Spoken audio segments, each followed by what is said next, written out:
Yes, my name is Peter Sciarra and I am a self-defense instructor. Okay, I began martial arts in the first place at a young age. There was something that just drew me to it, you know, watching movies, obviously like a lot of people, watching Bruce Lee movies and Jackie Chan, this kind of stuff, and I was really fascinated by the human movement of techniques and kicking and punching and all the various techniques. It's something just really, I was just fascinated by it and just something that I wanted to do. And I started in a system that incorporated Wing Chun, kickboxing and Japanese Jiu-Jitsu.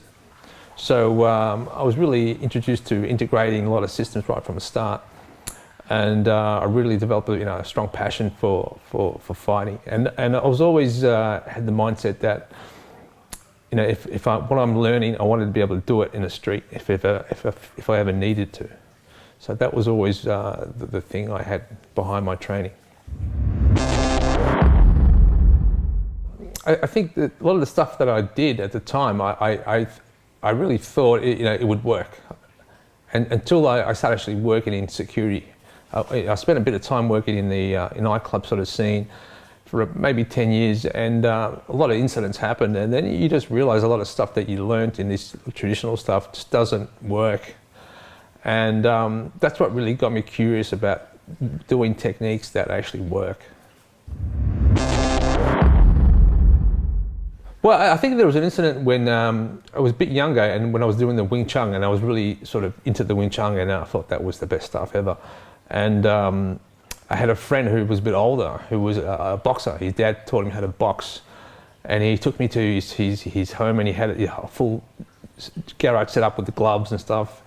And he said, "Let's have a bit of a spar." And I thought, I'll be good because I know how to do Wing Chun.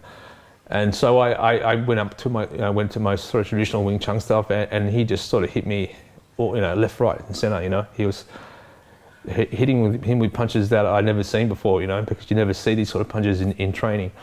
And then that just really made me think. Initially I thought I got to do more Wing Chun to get better, because it didn't work. But then after I realised that it's got a lot of holes, and I need to start looking at doing other things. I guess when you're teaching law enforcement, it needs to be effective, obviously, and it needs to be simple enough that they can learn it quite quickly as well. So that's always a little bit of a challenge depending on the student. But we try to make techniques as simple as possible but effective as well. And it's up to the individual to actually practice that and develop it and make it part of their muscle memory before they can actually use it. I had a few guys from law enforcement who actually pulled off techniques, and they can't wait to tell me. They tell me, I did this technique, and then that makes me really happy that they actually did something that worked. So that's great. Yeah. That's the kind of question that people ask is, what would you do in this situation? And honestly, I couldn't tell you, because I just don't know what the situation is. Every situation is different.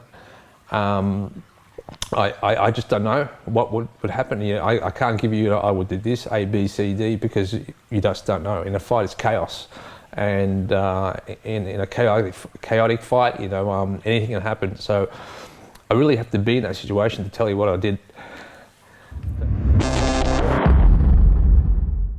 Okay, if we had two guys that are drunk and they've both got knives, and one's standing in front, one's standing behind, it's a pretty bad situation. And there's no easy solution for that, and there's a good chance you could get hurt. If you had no other choice, and you had to fight, then I'd be looking at probably striking the eyes of one of the guys if I could. I think striking the eyes is the quickest way to stop someone. It doesn't matter how big and strong they are, or drunk, or on drugs. If you get some of those fingers in the eyes, that's definitely going to slow them down a lot. And then I'll have to deal with the next guy. And then whatever happens there, I'd have to deal with that and then try escape. Yeah. Well, that's just the reality of fighting. Every scenario is situational. There's no one solution for every problem. It's something you have to adapt as it happens. Well, one of the big turning points in my training was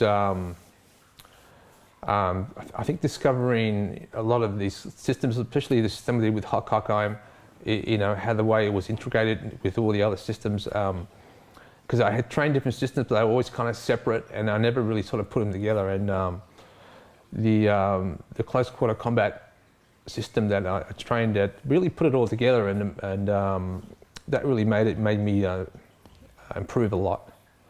And then I also realised where I was weak. You know, when I first started close quarter combat, I knew my ground work was really bad because I was unaware of it. And then I started working on that, and that was a turning point as well for me.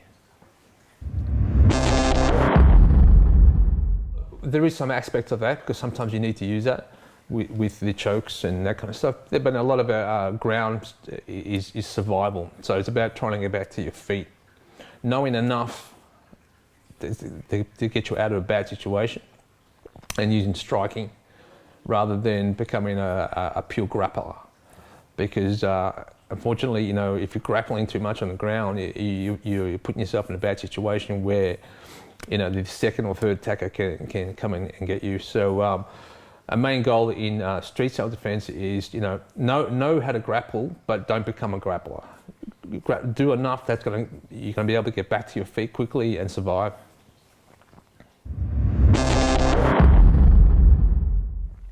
I would say one of the first things is athleticism.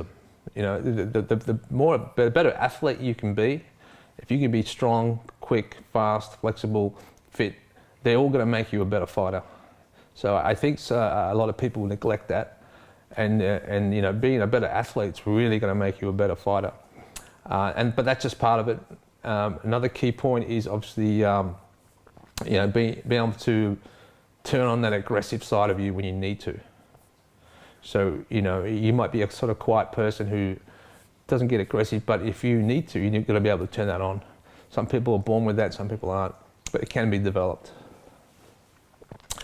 And then having enough good technique that works for you as well. So, you know, you can't have a one-size-fits-all for fighting. You know, you must find your own way and find out what works for you more than, you know, having a system that makes you do all the same thing as everyone else, because everyone has different bodies, different structures, size, strength, age, all these kind of things.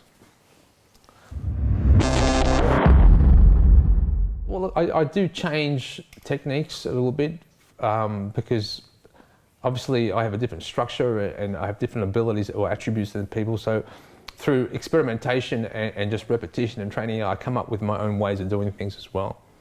And then, you know, I try to pass that on to people, but I also try to get people to develop their own way as well, because, you know, I'm different to everyone else, so they should develop their own way. And as instructors, we should know many ways so we can pass it on to our students.